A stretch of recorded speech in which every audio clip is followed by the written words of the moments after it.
A controversy is growing just one day before we mark 75 years since the attack on Pearl Harbor. It killed 2,403 Americans and sent the United States into World War II. Later this month, Japan's prime minister will visit the site of the attack, the first Japanese leader to do so. A government spokesman says he'll pay respects to the dead, but will not apologize. White House Press Secretary Josh Earnest was asked about how World War II veterans might feel about that. He says we shouldn't underestimate their patriotism. And then he said this. Yes, there may be some who may feel personally embittered. But I'm confident that many will set aside their own personal bitterness. Not because they're personally satisfied by the words of the Prime Minister, but because they recognize how important this moment is for the United States. It's important to note President Obama did not apologize for the United States' use of the atomic bomb when he became the first sitting U.S. president to visit Hiroshima in May. Harris, I'll go to you first on this one. What did you make of Josh Earnest's words there? You know, it's interesting to me that we have these conversations about how other people should treat other people coming from the White House, because I would like to know what the conversation between President Obama and Bashar al-Assad would be from a man who is killing his own people and has opened up a venue for ISIS, who are now killing a lot of us on the battlefield and per lone wolves here at home. I mean, are we supposed to have a complete palette of forgiveness?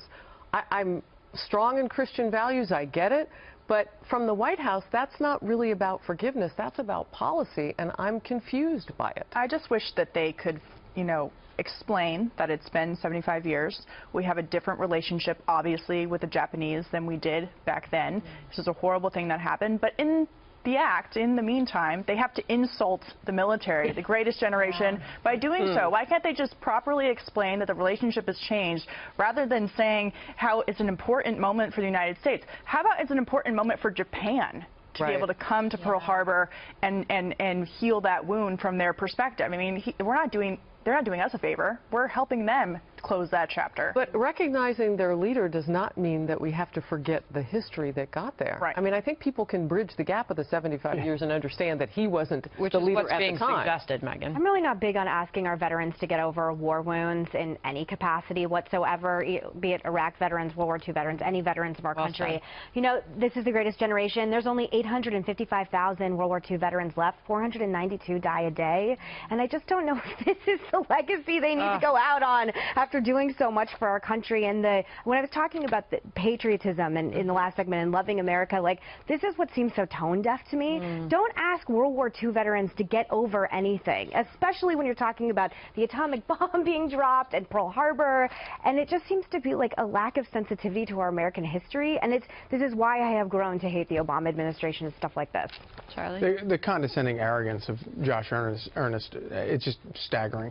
And no, you know, President Obama didn't go over and apologize in Hiroshima, but it was viewed that way by a lot of people, and I agree. The idea that of asking veterans to just sort of get over this stuff or analyzing their feelings, it's kind of stunning to me. And the White House, I mean, I wonder if we'll hear another response from them, but at the moment it does appear pretty insensitive to make a remark about that. I mean, is it okay for Americans to be outraged by those comments? Well, I mean, they can be outraged about whatever they want. I mean, I think we would look at our Jewish American citizens and we would ask them if the White House made an edict about getting over the things that have happened, the pogroms and the things that have happened in the history there. There certainly would be outrage, so Americans can get outraged. And the question I have is, what does the White House do in response? Well, and they describe their feelings of veterans as bitter.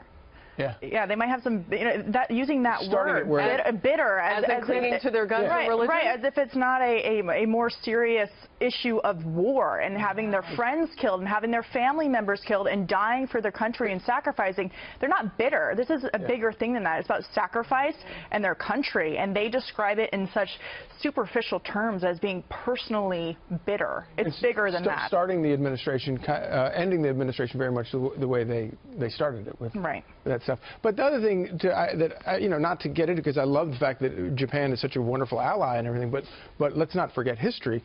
Pearl Harbor started a war. Hiroshima ended a war. And we can quibble about a lot of things, but I know which one of those acts I would never apologize for. Amen.